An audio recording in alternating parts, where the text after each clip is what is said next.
Hey there, ladies and gentlemen, and welcome back. I'm your host, PattSun, and today we're going to be taking a look at r/ProRevenge, where OP absolutely ruins his wife's affair partner's career.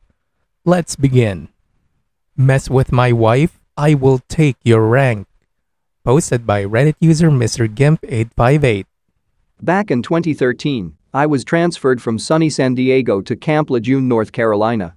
I had been in the Marines for over 4 years and had been sent to a unit that would finally give me the chance to deploy to Afghanistan. In case you don't know, before your unit deploys overseas, you have a mountain of classes and training to get done, which starts around 6 months or so prior to the date. I had become close friends with Joe, who my senior-most corporal. I was the only sergeant in my platoon, and we hung out all the time outside of work. We would barbecue, go to the gym, have parties with the families, etc. Well, that fateful time comes, and we get sent to the land of never-ending sand. About 4 months in, I start to get a funny feeling that something was not right due to the lack of being able to talk to my wife on the phone or Facebook Messenger. I do have a special skill that I honed from sneaking past my Vietnam veteran father, who was very set in that bedtime meant bedtime and not raid the fridge for snacks time. I am very quiet, and you won't hear me coming unless I want you to. One day, I came into our PEB, just a big container that housed around 8 people in it, and seen my wife's face on the video chat of my best friend Joe, who didn't hear me until I shut the door. I played it off like nothing, and the rest of the deployment had moments just like this, where I would see or hear them talking and just take notes for my revenge. Before things really got to me mentally, our time in the sandbox was coming to an end, and we flew home. The homecoming was uneventful, other than my 2-year-old not realizing who I was for a few minutes. Then it was happiness all around. Just like before deploying, we have a mountain of classes after we get back to scan for TBI, traumatic brain injuries, mental health awareness, certifications, etc., and nobody was exempt from completing the various death by PowerPoint classes that were scheduled for that week.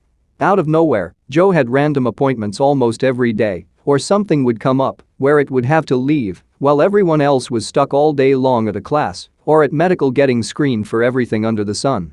Do you ever have the feeling that your gut is telling you 100% that something is going on, but your brain is like, no, stop being paranoid? Well, that's what I was dealing with on a daily basis.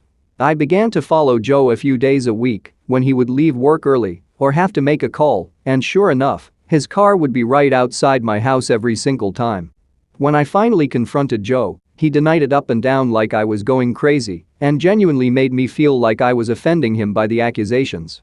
I quietly compiled the evidence and brought it all to the battalion sergeant major, who, if you don't know, is the top of the food chain under the battalion commander. After a week or so, I get called into the battalion commander's office to discuss his findings and to ask me what I want to happen. My answer is simple: I want his rank. Justice came swift and painful. Joe was awarded loss of rank, forfeiture of half a month's pay for 2 months, restriction and extra duties. Shortly after we came back to the States, Joe was promoted to sergeant, and in less than a month, his rank was gone.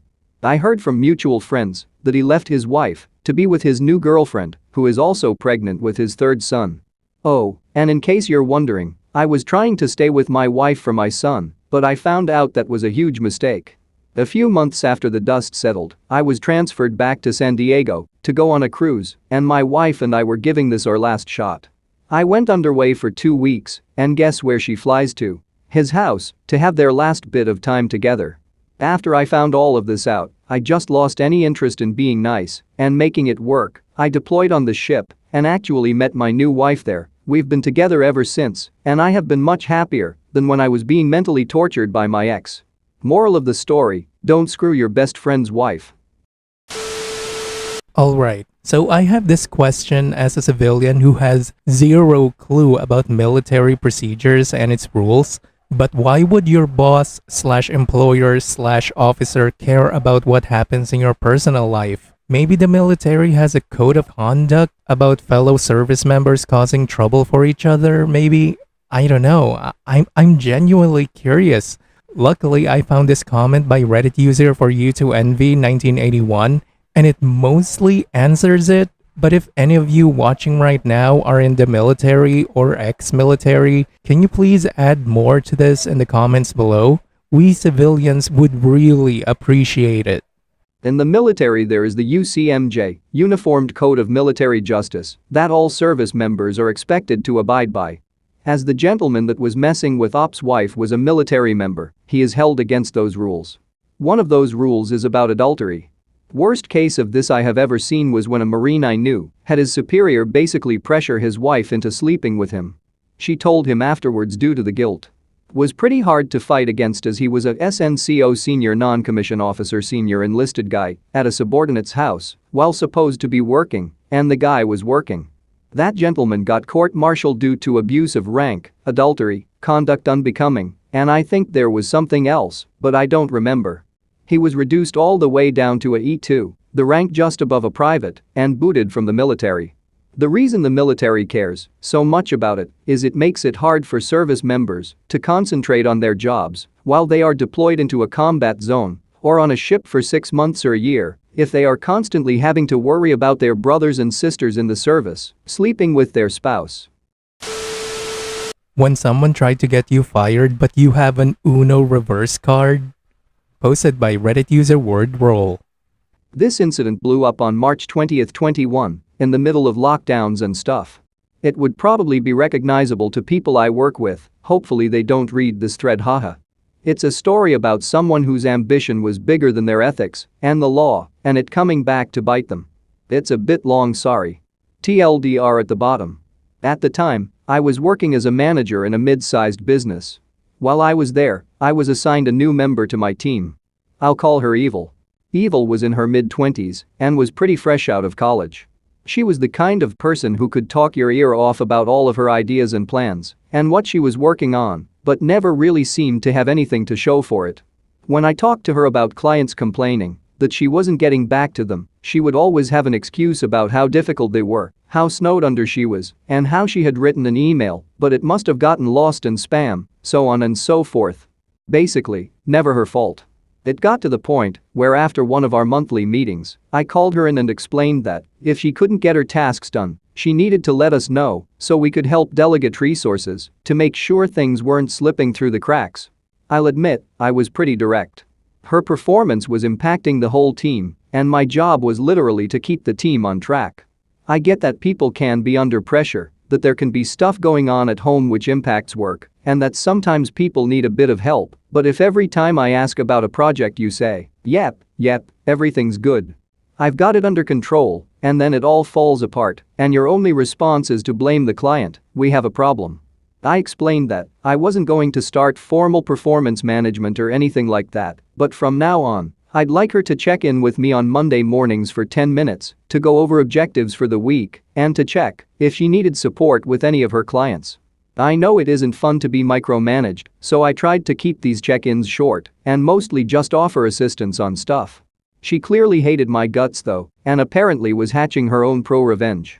Now part of my role included use of a purchasing card, which wasn't in my name, but I had access to.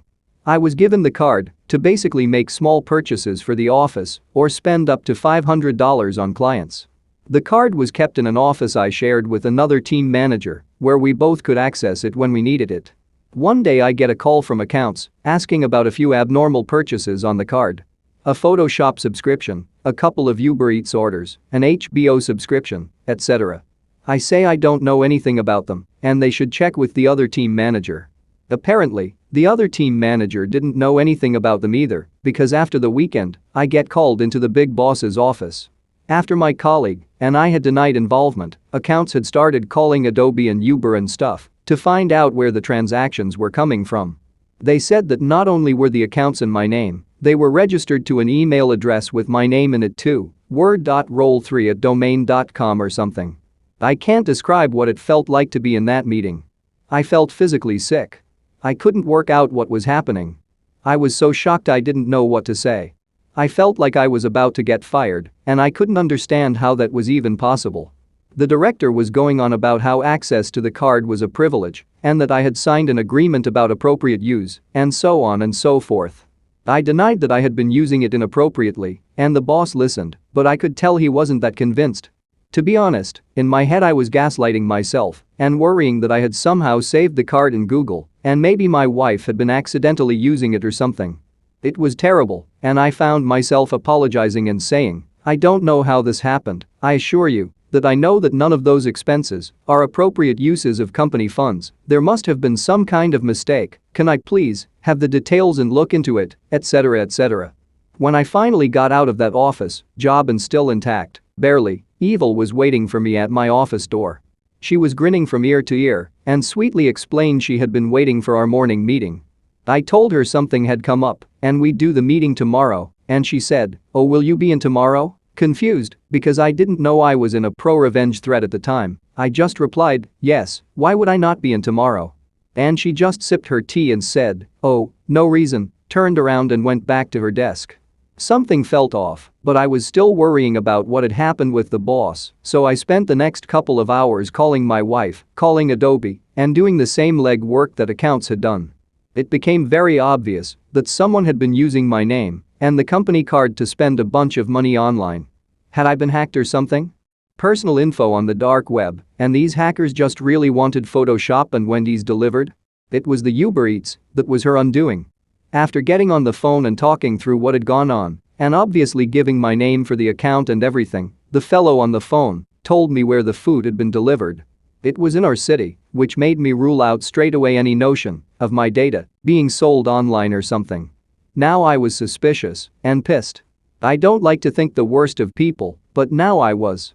Listening to my gut, I pulled up Evil's employee information and checked her address. I pulled it up on Google Maps, dropped a pin on her place, and then looked for the address Uber Eats had given me. It was the corner of her effing block. I was furious. When she left work for the day, I got IT to give me access to her laptop. Sure enough, when I opened up her domain.com account, under her listed accounts was word.roll3@domain.com. There were some things she had been smart about. The IP address she had been using was the office, which would have tied back to me. She had even had the food delivered to a different address. She had even made a fake email address. But saving her passwords on a work computer was a mistake.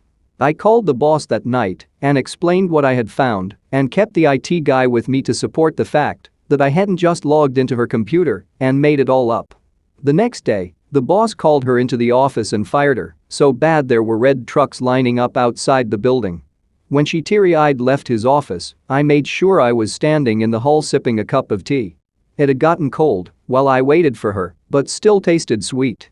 I hope she went home that night, because if she did, she would have received some nice goodbye Wendy's delivered by Uber Eats. Paid for on my personal card, of course. Revenge and justice can be the same thing, right? In the end, she was fired. The boss apologized, and we were on good terms when I left in October for a new gig. She never apologized, and I haven't seen her since. The boss decided not to get police involved, and neither did I, just didn't want the hassle. TLDR.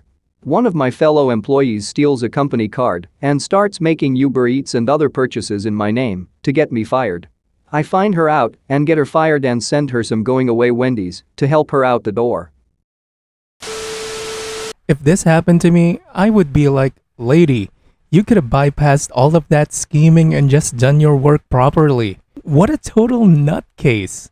I mean, just imagine if she had put as much time and energy into her job as she put into her supposed revenge, she might have got an employee of the month. What a complete douche.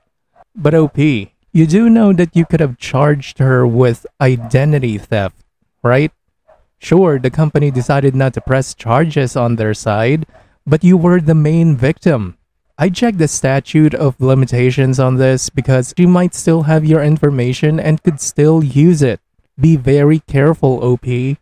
Oh, and one more thing. Did you remember to give her a Frosty too? If not, then you're the evil one. Who the hell orders Wendy's without a Frosty? Viewer support is the best way for me to remain independent and continue bringing you these daily videos, which will always be here on my YouTube channel for you to watch absolutely free. So consider clicking that super thanks just below the video title, or you can use my PayPal in the description box down below. Thanks for listening, everyone. If you even somewhat enjoyed today's story, make sure to give this video a thumbs up, and if you really like it, make sure to subscribe to PattSun to never miss a future upload. Stay strong.